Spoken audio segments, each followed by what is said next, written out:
Jordan. This video is being recorded on the early afternoon of Tuesday, November 28, 2023. Thank you so much for joining me.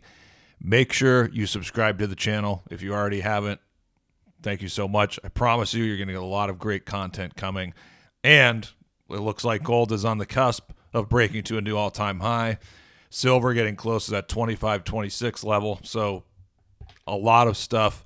A lot of key developments to look forward to. Let's get right into it. This doesn't need to be a long video, but I just want to give you the key levels to focus on over the next couple days. So Thursday, that's the monthly close. Friday, the weekly close. So in the next couple days, we have a monthly close and we have a weekly close. I mean, of course, we have a weekly close every week, but back to back there, a couple of important days. So gold and so the November contract has now rolled into the February contract, and that's why Stock Charts is showing a price of 2060. If you look at the November contract, gold closed at about 2040. So mind the little bit of a pop here above 2040. So if we're staying with the old contract, we're looking at 2040.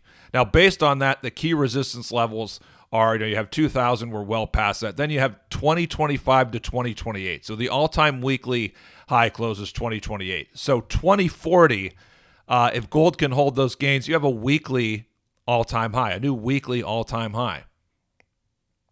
And, I'll get into the monthly, but that's basically the key level that we want to follow on the weekly chart. I mean, as long as gold holds its gains here for the most part, over the next couple days, that's a new weekly all-time high. Now, for silver, yes, silver is looking better, but still, it closed today at 25.30. Weekly, the weekly chart here, there's a lot of weekly resistance at 26. So, I would be surprised if silver went above 26 this week.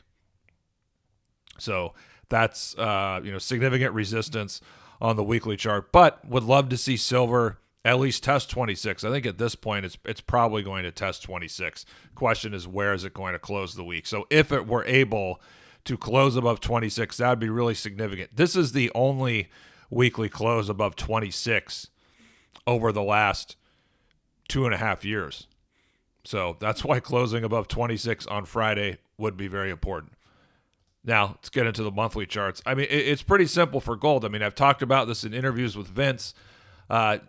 2009, this here, I think that was in July. That's the all-time weekly high close. But aside from that, gold's never made a monthly close above 2000. So I think I might have said weekly. But yes, all-time high monthly close here, 2009. Again, aside from that, it's never closed above 2000 on a monthly basis. I mean, look at all these tests of 2000, and it failed. But again, 2060 on this contract, but mind the roll. It's really at 2040 based on this chart. So that's a lot, Tuesday. So only 2 more days. So gold would have to take a big dump, excuse my language, over the next couple days to lose this monthly new all-time high. So it's on the cusp of a new monthly all-time high. It's really, unless it really tanks here in the next 48 hours, it's in position to close at a new monthly all-time high on Thursday. Now let's get down to silver. More so than the weekly resistance at 26, this is what I'm really interested to see what happens on Thursday. Why? Again, this is a monthly chart here. It hasn't closed above 25 on a monthly basis, or call it, it's probably 25 and change, but it hasn't closed above this level. Again, 2.5 years or so. A couple times here, a couple times here, it traded well above it, but failed to hold those gains. So again, we have 2 days left. Can silver follow through in the next 48 hours and make a good monthly close above 25 and change? That's the real question. So those are the levels that we're looking at. I mean, I like to talk, so it's there's a risk of me droning on here, but that's all for this video.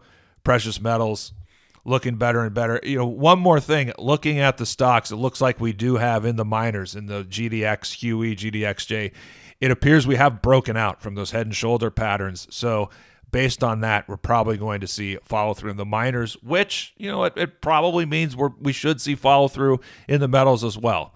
That's all for this video. Let me know what you think. Leave a comment. Thank you so much for tuning in. Talk to you guys again in the next video.